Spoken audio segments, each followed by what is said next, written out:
Hey YouTube, Hester 781. So today, in the trailer, we have my latest acquisition.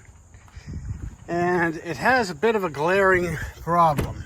I'm not going to point it out to you yet. I want you guys to listen to it. It's a DYT 4000 Craftsman. Well, just have a listen.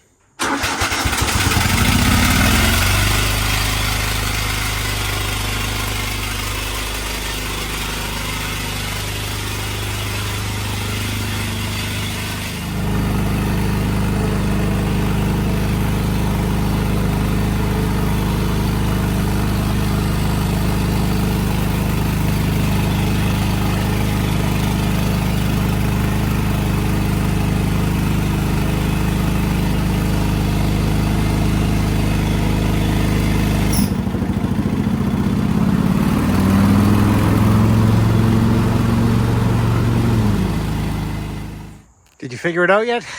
I know some of you guys did, but for the rest of you, here's your last hint for the twin cylinder. And that side, and that side. She ain't running on both. Who needs two cylinders anyway? Overrated. So, what's the story? Came up for sale on Marketplace. It's a guy right down the street from me. And he actually genuinely had no idea that that was happening. He got another one and he said, offer it up, blah, blah, blah. So I paid $100. And why? Well, the seat's in great shape, even though it's missing a bolt. It's got a triple bagger, which that alone is worth it. And it'll make a good video, I hope. So what could it be? Best case scenario, it's a spark plug. Actually, best case, it fixes itself. Second best case, spark plug. Third, maybe a coil. I'm just dollars for donuts. I'm thinking there's something going on with the valves. Either we got a bent push rod or something along those lines. I'm not ready to condemn it yet, but let's get it inside and see. And by the way, I already have the pressure washer set up because I just cleaned the one from the last video. So might as well just get this thing cleaned up right now. All right, this is going to be satisfying. Ready?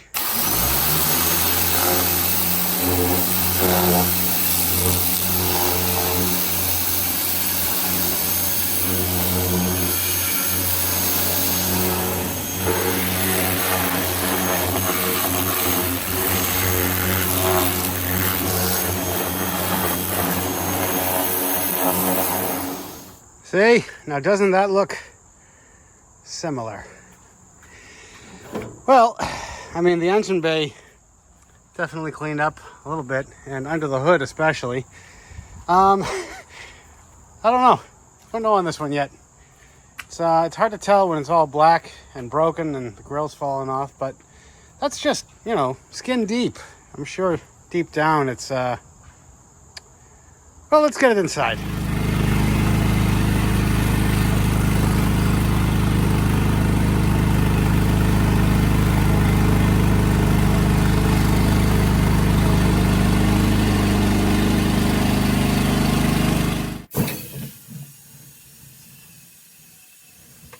So I'm just as curious as you guys. Why don't we just dive right in, pull this hood off, pull this plug out, see if we have any compression, and go from there. Well, I suppose first, the one way to guarantee that it isn't a spark issue is to test for it. So, takes 2 seconds. Let me shut the lights. Contact.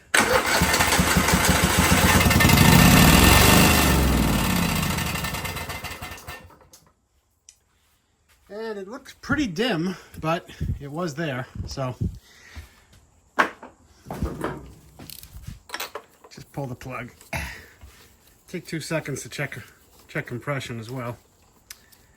I think I am going to pull the other spark plug boot off because I don't want it to start. And we know it will start with one plug. So that looks like crap.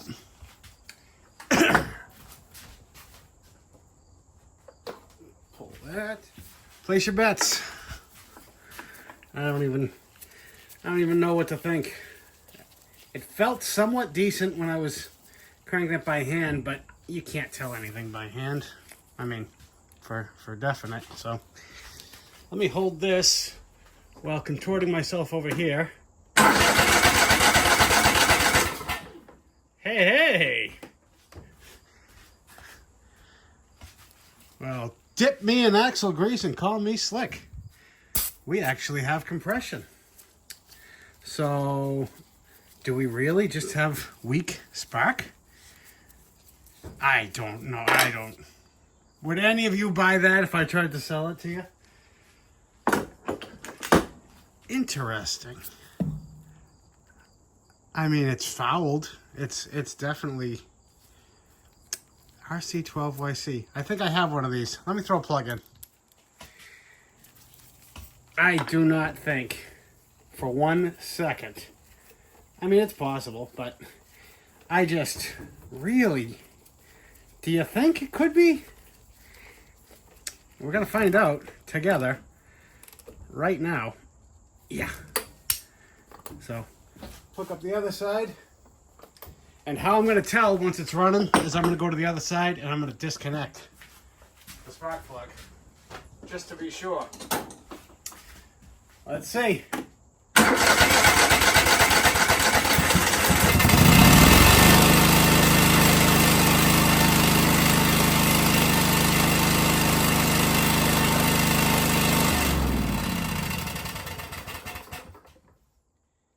Negative. Still one cylinder, so let's check how strong this spark actually is. So what I have here is a spark jumper.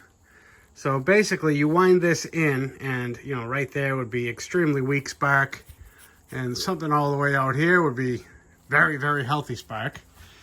So let's just kind of, it should be able to jump at least that gap. Let me set you guys up on the other side where you can see better. All right, so you're going to be looking right there when I crank, kill the lights, and let's see.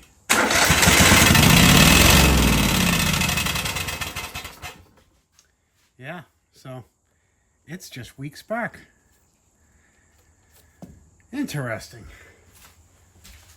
I mean, it wasn't that I was hoping it was going to be, valve related, because, don't get me wrong, that could be a nightmare, but all right, let's get this cover off.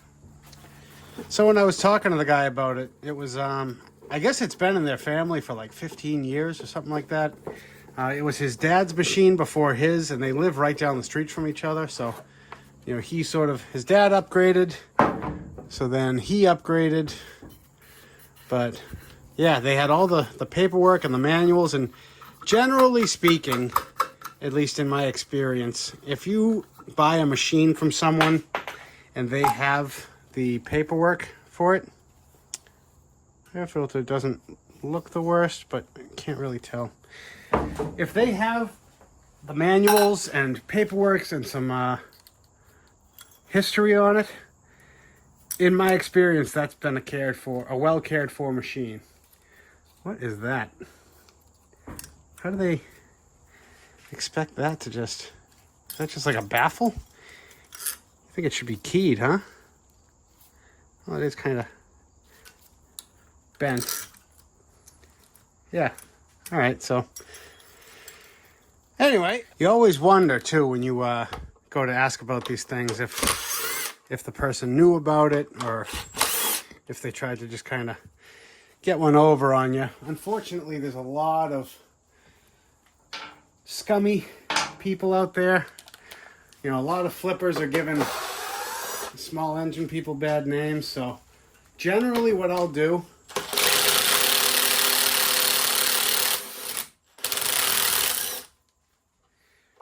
I will look on their page, like if it's Marketplace, I will see if they have other things for sale. And right away, if I see that they're selling small engine stuff, I'll just keep looking. Because that tells me, so let me elaborate on that. If it's a very good deal, like it's a good deal on a machine that something can be fixed and flipped potentially, and they're selling it for a good deal, why aren't they fixing and flipping? Is where I'm going with that line of thought. You know, if it's such a good machine and it can make you some money, why aren't you fixing it? What are you trying to hide? You know, those are the ones that you get home and you know, there's a hole in the side of the engine, and oh well, it wasn't like that when I had it, and blah blah blah. And I've had it happen to me. I've had it happen to other guys I know. Generally, if it's all cleaned up and it's been gone through and ready to go, that's fine. I'll give them the benefit of the doubt that they went through it and did their maintenance and due diligence. But if it's a fixer-upper and they're tapping out, why are they tapping out? And why should I tap in? Just my 2 cents. Nobody asked. All right, so I was trying to avoid it, but I think this cover also has to come off. Just a ton of 8 millimeters and 10 millimeters. And the top cover's a couple of 7s.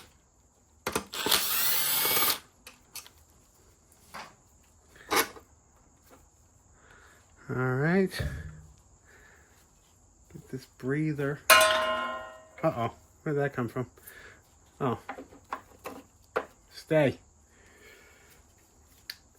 Take this breather off of there. That'll be easier. All right, what is still holding this thing on here? Is it this? Come on.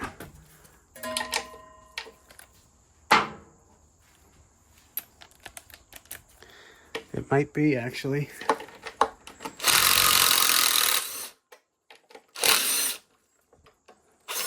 Yep. It is. All right, so as you saw, 2 fuel pump bolts, 2 8mm under there. There was 1 8mm up here, which I think that was just to remove this now that I'm looking at it, right? Yeah. So that one doesn't have to come out. 8mm on that side, 8mm on that side, 8mm here, 8mm here. This holds in the dipstick.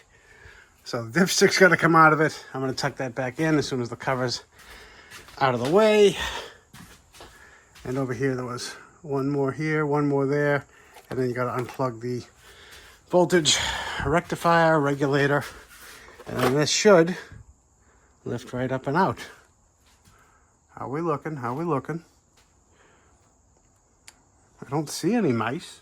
So I'm looking here, and this purple wire, I believe, is the charge wire. There's a white wire going to the coil, and then there's this, a green wire with a 90 that's just kind of sitting there.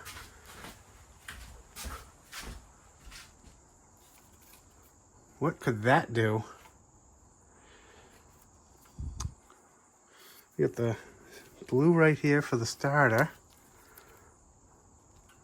All right, so the white looks like the kill for both sides. Is there usually a diode on that? Or is that supposed to be, wait a minute. Why is this on the top? And that one, is it possible this coil's upside down?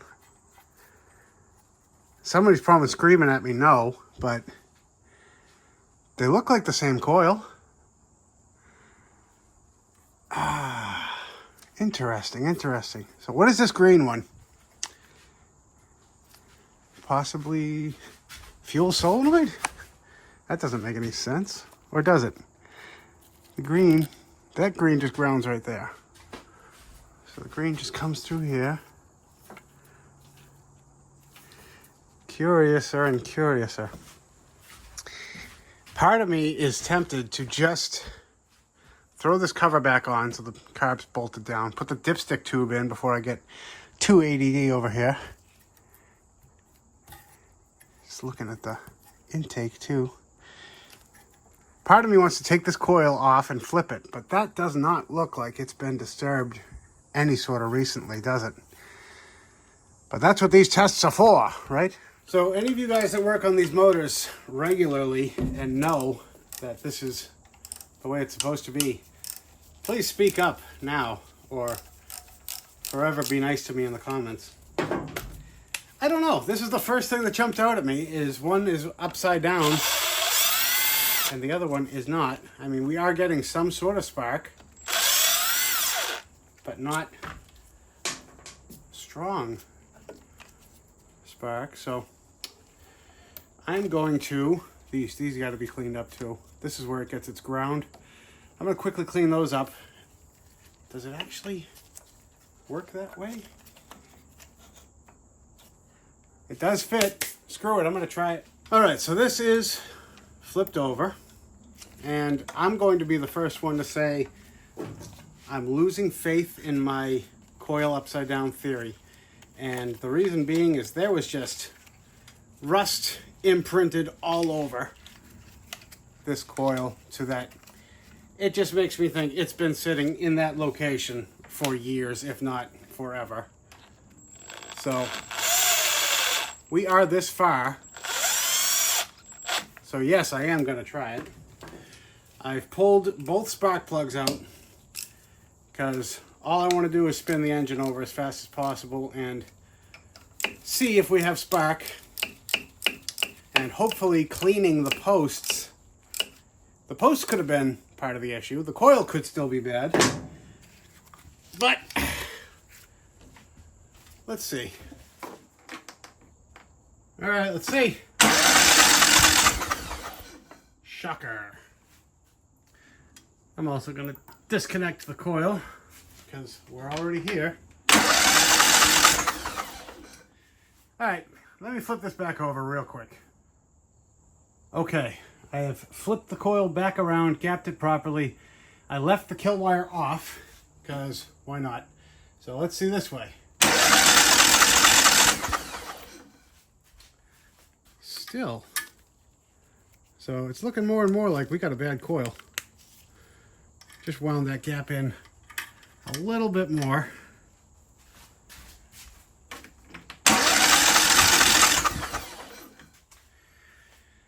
Yep, I'm calling it, guys. We got a bad coil. So that's the difference between these two testers. You see on the neon one, it actually lit up, because these will light with very, very little voltage and make you think, okay, I got spark. But this is the surefire, no-nonsense way to tell if it actually has strong spark. Let's get a coil. And while we're waiting for that, let's have a peek underneath and see how bad everything else is.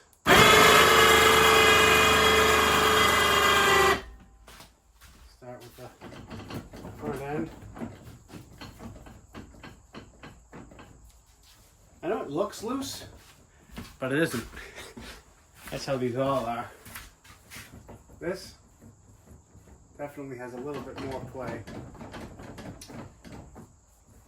That's just wheel bearing though, so let's go further. So under here is still wet, but I do love that this is the tensioner, believe it or not. I feel like all mowers should have one of these. They're just great for quickly just reaching in and giving an assessment. And honestly, this deck sounded quiet when I did. If you play around with the PTO switch enough, once it's up to speed, you can get it to engage, but it's not happy about it one bit. So, unfortunately, to get a proper look underneath, we're gonna have to drop the deck. And we just slid the deck out from underneath, and it's a good thing we did, because these belts, even though they don't look that old, they are just coming apart. And this one's got a decent sized chunk out of it, so gonna need both of those belts. Fortunately though, peeking under here, this belt is in great shape. No cracks, no nothing. You can spin each pulley and they're nice and quiet. They don't feel bad at all. Yeah, I know. I forgot to check the damn pulleys. I'm tired. A little bit of noise, but nothing major. How's this? How do I untension? Yeah. You gotta be kidding me. Come on. Easier to take the spring. Let me get pliers.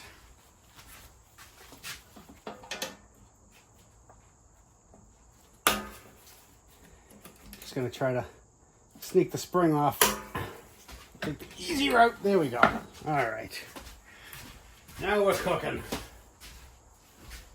So these are greasable spindles. However, I've found most of them are sealed bearings on the inside. So grease them all you want, but it's not doing any good. That was nice and quiet. Is this one going to let me listen without the cover on?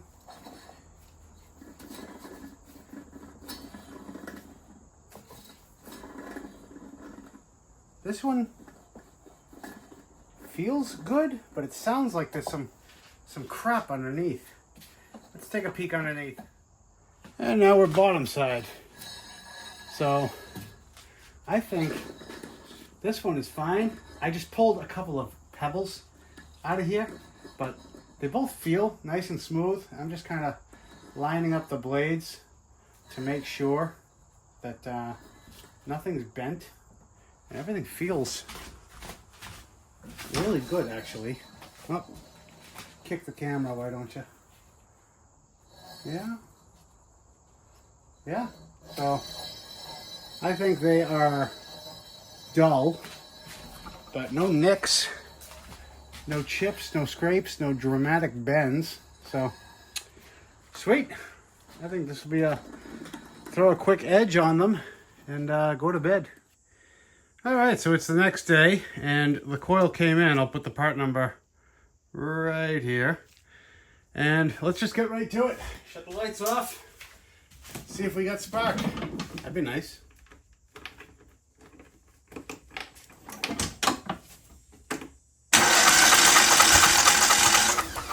Look at that. Love it when a plan comes together. So, you know what's next, right? All right, so same test as before. As soon as I get it started, obviously we'll hear a difference if it is working, but I'm gonna go over to the other side and disconnect the other coil to make sure it still runs on one. Cross your fingers.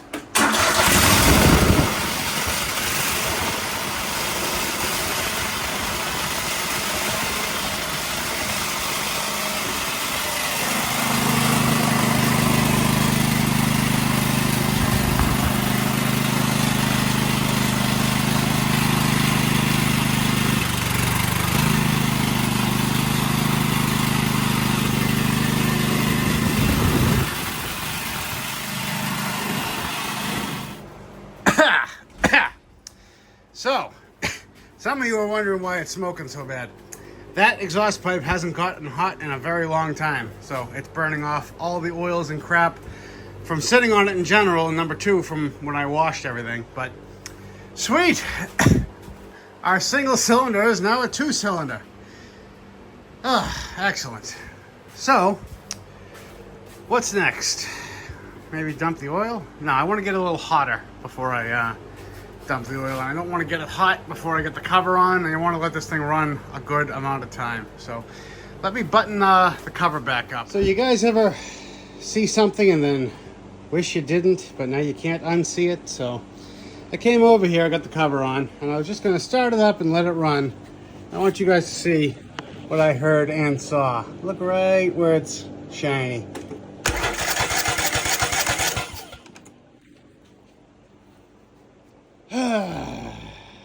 That's a head gasket. I had to get the cover all the way on, you see, just so I would discover that. Dang it. Now, just for scientific purposes, I am very curious what the compression on this side is with the blown head gasket.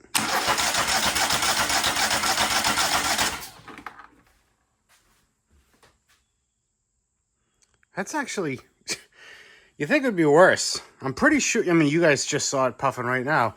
I think when it gets warmer, it goes away. But regardless, we got to tear into it.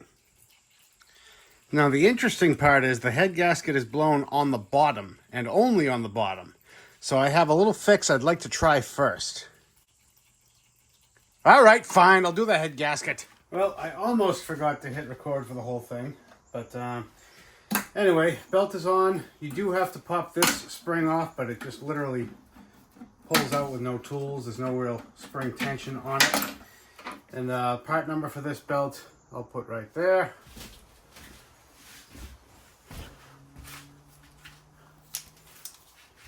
And then hooking up the spring tensioner, you are going to need a pair of vice grips. Make sure you get a nice bite because it's a heavy spring. Come on. Yeah. Whew. And there we go. Now time for the top one. Now this top one we're going to have to probably just kind of leave hanging. Part number I'll put right here for the top belt. And I'd be lying if I told you I remember how this belt hooks on. So just gonna kind of leave that one for now and wait till we get it hooked under. All right, yeah, wait a minute. We got another pulley over here. Is that it? Nope. I know it's like instant for you guys, but it's been a little while for me. Oh, wait a minute. I think it's this way, right? Because that would fight the spring. All right, I'm going with that. If I'm wrong, I'll show you. And I got the oil drained out. Let's have a look. I didn't see any like metallic when it was coming out, but it smelled a little bit like gas. Not, you know, terrible, but it's because it was only firing on one cylinder. So let me get that wiped down, buttoned up. We'll get the deck tucked back underneath and then pull the engine cover off again.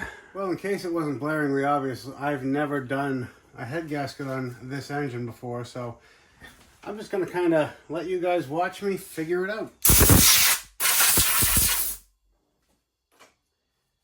Same basic principles apply. Just take everything off that's in your way and figure it out from there.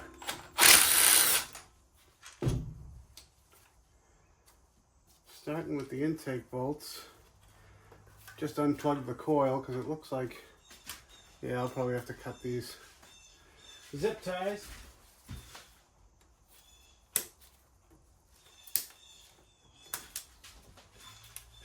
Job's getting expensive. Gonna have to replace zip ties now.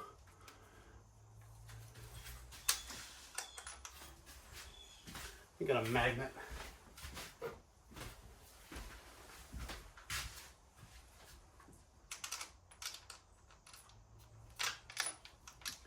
There's also a washer here on top of this ground wire. Good to know, good to know. I'm also getting another magnetic tray going here. I'm going to keep the one I have for all the cover stuff separate so things don't start getting confusing.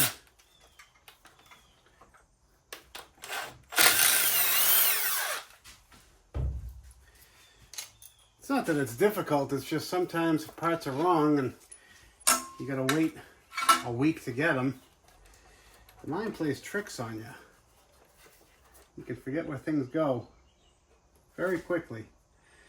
Okay, gonna pop this off. That's for the fuel. Gonna pop this off. Yeah. Maybe I didn't have to take that off. Nope, didn't. Gonna sneak that back on. Get this fuel line out of the way and get these linkages off.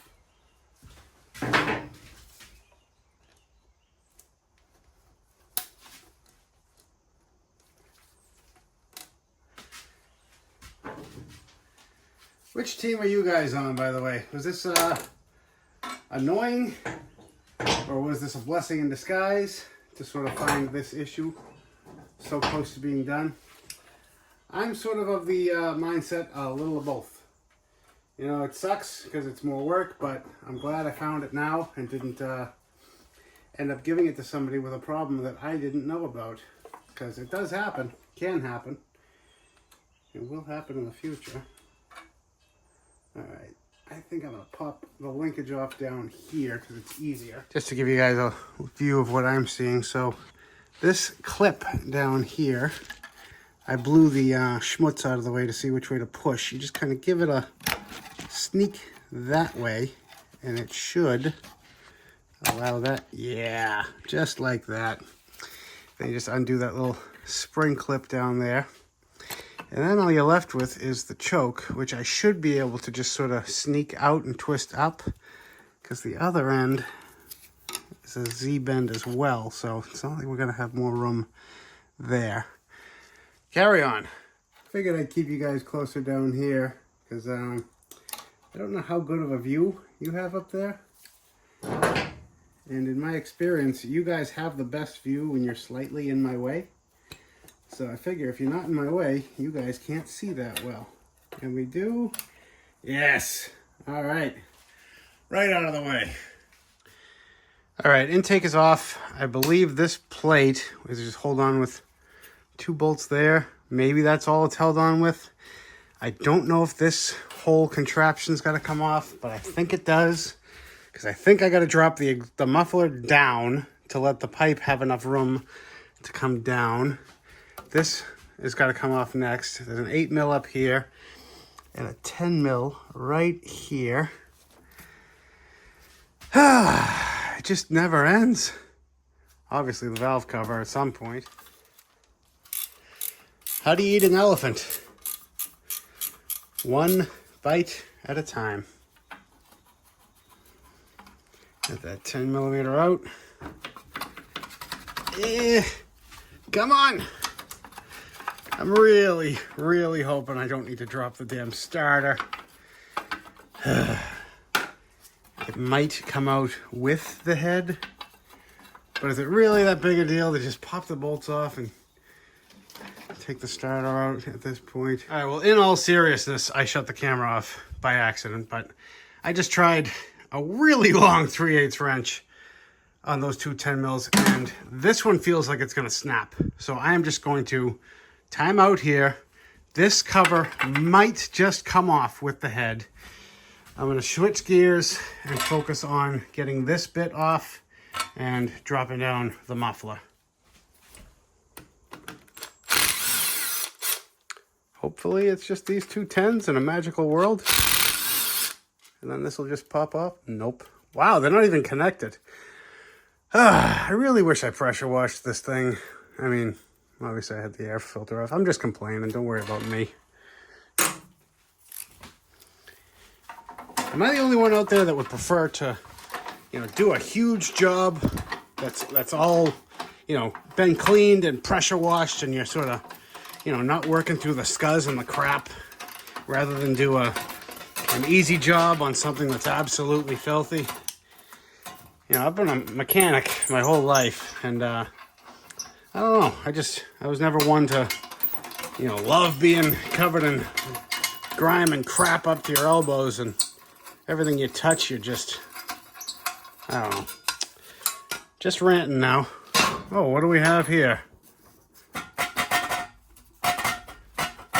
Is that factory? I mean, it's got a part number on it, but it looks crummy as hell. Now this should just drop right down. I think I'm actually going to pop this front plate off and then drop the whole muffler right out.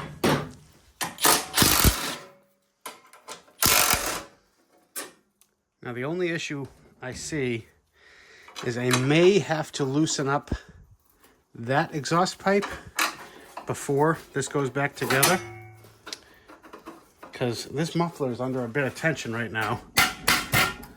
Deeper and deeper we go. What size are these? 12s? Half inch? I think it's a half inch, yep.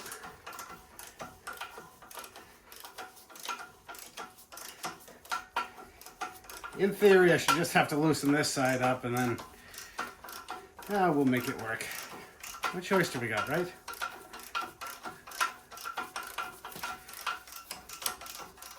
Now, am I going to be able to reach the inside one? Yeah, I got plenty of room. Come on. Ah, it's the last 2 threads. Oh, it's taking the whole bloody stud out with it. Alright, be that way. I'll take you however you come. We don't care.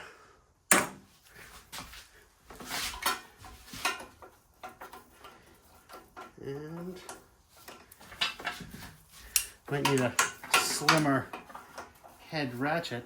No offense, but am I on? Yeah, we got it. I'm going to struggle with this one for a second. Turn you back on in a minute. Come on! There.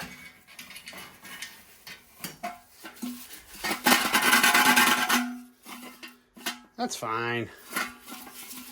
That's factory. Oh, there it is. Can you guys see? All those little spot welds are what's supposed to hold this stuff from clanging around. They've all broken free. I wonder if I can just hit each one with the MIG welder. I mean, what do we got to lose, right? Well, that's for later. And of course, it took the other stud with it. Now, the irony here is the only reason that I took the exhaust out is because with those studs in the way, it doesn't give you enough room to drop the exhaust. But pulling the studs out, I could have just slid the whole head right over the pipe. However, that wouldn't have given us the opportunity to try to weld the muffler, so it's fine. It's all good. Everything happens for a reason. And finally getting to the finish line here. Still gotta pop the coil off. I guess I don't have to, actually.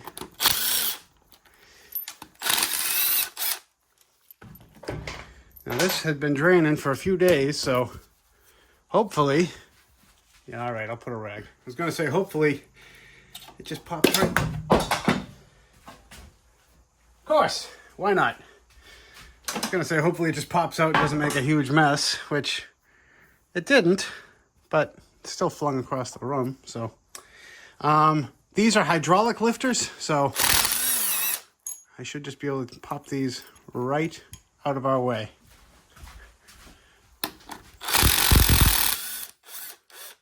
Which is honestly lovely. All right, coil's off. Now I should be able to sneak in, take off these head bolts.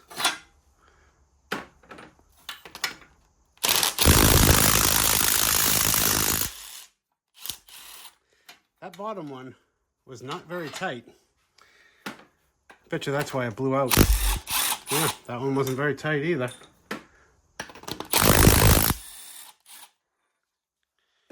Okay, unless I forgot something, which I have. I'm looking at it right now. God damn it. Why didn't you guys tell me to slow down? And what should be the last gummy, yeah, 10 millimeter. It's on the last thread, I swear. It is finally out. And now I can sneak the whole head out. Oh, there's another one? You gotta be kidding me. That's what you get for rushing.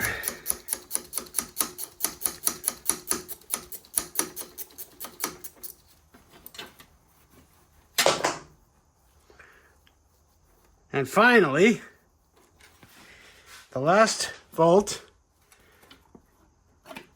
And we're free. Holy Moses. Look at that. That's just, wow, chunkage. So I think this has been leaking for quite some time. And it just sprayed a little oil, caught a little dirt. Sprayed a little oil, caught a little dirt. And what a mess. All right, so obviously we know that this was blown out at the bottom. Was it actually blown, or did it just, the bolts were not tight? I mean, I know it blew out because, but I'm just seeing if it's a affect or effect. That looks a little suspicious too, but we didn't have excessive crankcase pressure. I know there's, I don't know if it's a TSB or they just made an updated version of this gasket, but I know they did. So the reasons why, I mean, I'm sure you can look it up, but I didn't care to look that far. I know they fixed it, and that's good enough for me right now. All right, I'm just gonna keep scraping and cleaning and scraping, and then I'll turn you back on when this is ready. So what's great to note is that that black shield will wiggle down and slide out, but obviously I'm gonna have to sneak it back in before I reassemble. So I'm just gonna take a little bit of time and a little bit of everybody's favorite cleaner, clean up the head, clean up the block, and turn you back on. And that's looking much nicer. So here's the new head gasket. You can see it's a nice updated design, much beefier all the way around. And the part number for that kit, it's a whole kit, comes with the exhaust gaskets, intake gaskets, every gasket you'll need. Even comes with new nuts, because some of these are studs and some of these are bolts. Obviously this one's bolts, so I'm not going to need those. So I'm not going to say that if yours was like mine and it was just leaking at the bottom and the bottom bolts are loose, I'm not going to say that tightening it up is going to fix it. I'm just going to say I thought about it, okay? No, I mean, once it's, if you catch it before it blows out, maybe, but once it's created a path of leakage, there's no, you know, you can light a candle to St. Anthony, but you're kind of screwed. I'm just kind of socking these down just till they touch, because they do have a torque spec, and I gotta go look it up. All right, so according to online, torque to 200 inch-pounds, and then 370 inch-pounds in an alternating sort of pattern, which, I mean, almost any gasket you have to alternate. So start here, and now 370.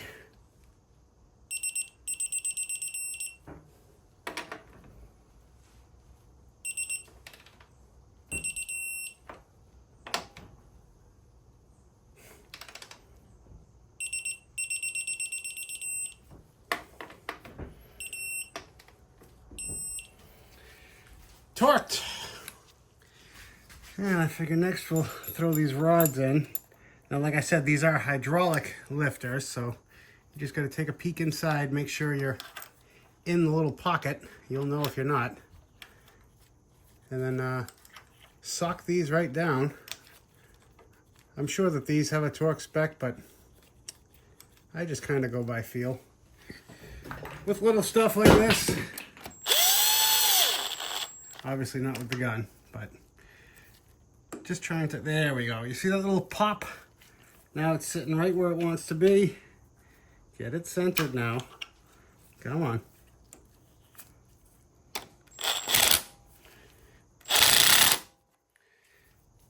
And just so you are aware, that last little bit of ugga-dugga at the end right there, that was not tightening the bolt down. It was actually compressing the valve, because I'm at the top dead center exhaust stroke, which means each of these valves is under a tiny bit of pressure right now. So don't worry, you can call me a hypocrite later, but right now I'm still golden. And the spark plugs are still out of it, so I just want to give this a quick little spin around. Make sure everything is opening and closing, which it is, and everything's still nice and tight. Moving on. All right, well, where are we at? I got the covers back on, and I was able to, I know some of you noticed I forgot to put that on.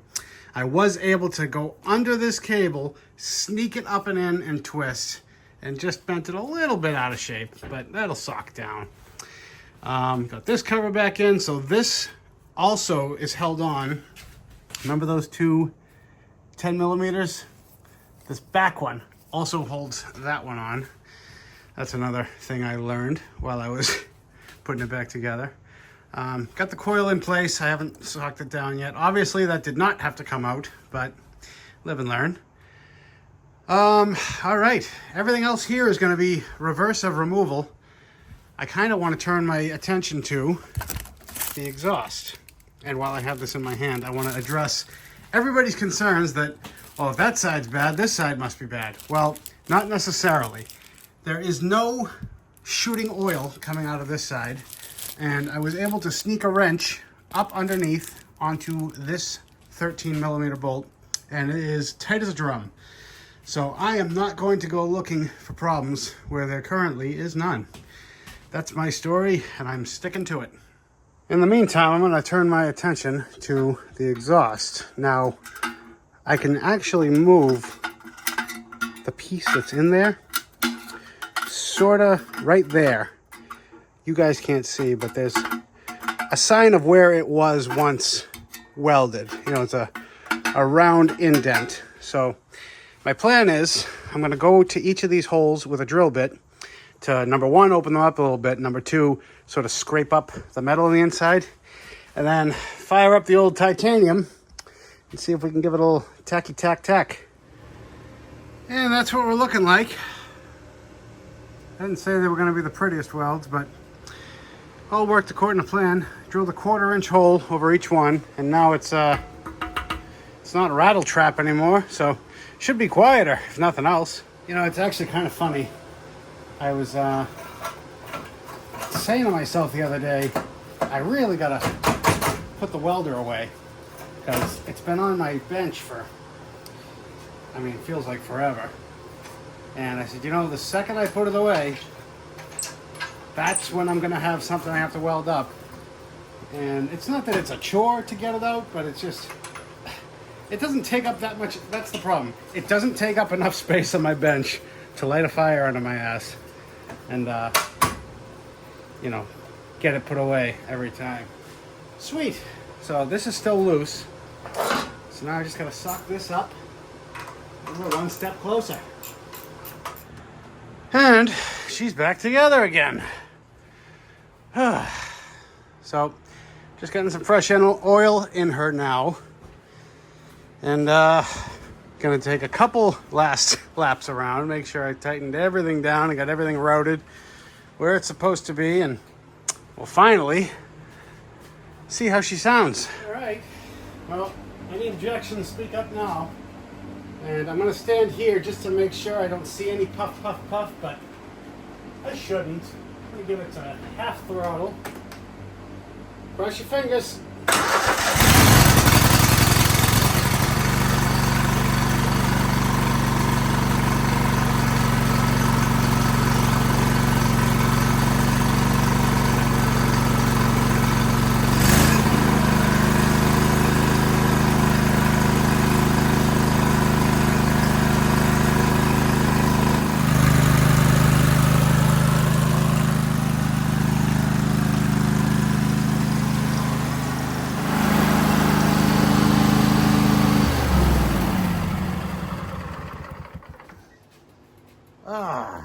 Feel the heat? You smell the oil? That's the smell of victory, boys and girls.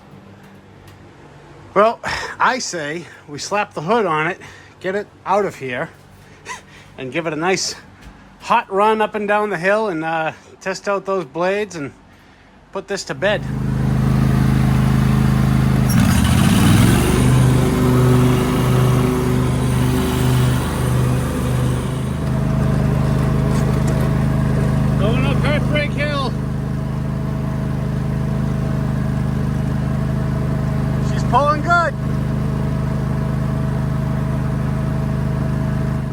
I say? She did great. Blades sound great. If they sounded crunchy, it's literally all of these things vibrating every time it's engaging and disengaging. As soon as you drop it down and these touch the ground, they're perfectly quiet, which it is what it is. Unless you get rid of them, you're not going to quiet those things down. But yeah, the burning oil smell is mostly gone. You got to ignore this little cookie cutter out of the grill. That's for airflow, circulation. Make sure nothing bad happens on this side again. So yeah, that's it, guys. I want to thank you all again for liking, watching, commenting, subscribing, and we saved another one from the scrapyard. We'll catch you next time. Bye.